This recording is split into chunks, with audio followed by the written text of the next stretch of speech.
Hello, dear ones, it's Alice. I'm of the stars. I was in the Walmart the other day, and on the aisle I passed a young woman who happened to look at me, and then she got this dumbfounded look on her face, and I couldn't figure it out. So on the psychic plane, as we passed each other, I asked her, why did she look like that? And she said on the psychic plane, you have the tongue of fire. I think those were the words she used. And I checked the energy in my forehead, and I noticed what seemed like the sword Excalibur, maybe only 8 inches high, with the point pointing down this way, and with the handle up over my head like a cross. And the funny thing is, I had never noticed that was there when I was in the Walmart, and I wondered how long that had been happening.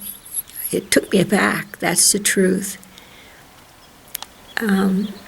I asked her how she knew about that on the psychic plane, and she said for a while she went to the Church of Christ, although she didn't go anymore, and she found out about it there.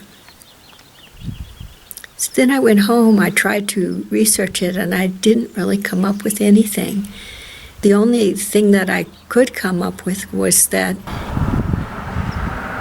I had done Kundalini yoga that day, and that does ramp up the energy field.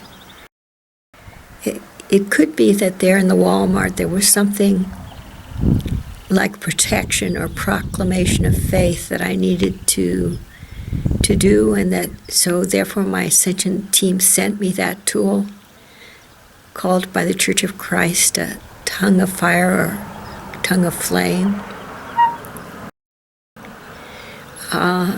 in order to protect me there in the Walmart.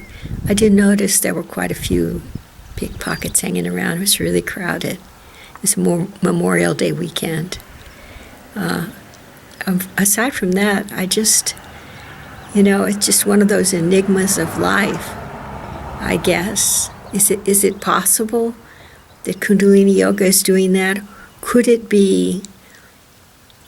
I read that geostorms are likely in the coming week or so, that there are 2 very active sunspots emerging around the left-hand limb of the sun, and so there's a possibility of X-flares, and that might create geostorms. I just wonder if it has something to do with preparation work for possible geostorms. I'm sorry I don't know a little more, but I will say it's my theory right now that if you do that Kundalini Yoga, you can find plenty of sets online on YouTube. I think if you're physically up to it, it'll be something that may tide you over for, the rest of your lifetime if your health is good. So that's all I have for you today. God bless you all and keep you safe, and be with you through all your days. In love, light, and joy, this is Alice B. Clagett. I am of the stars, and so are you. Come and visit me at my lovely website, Awakening with Planet Earth, https://awakeningwithplanetearth.com. See you there.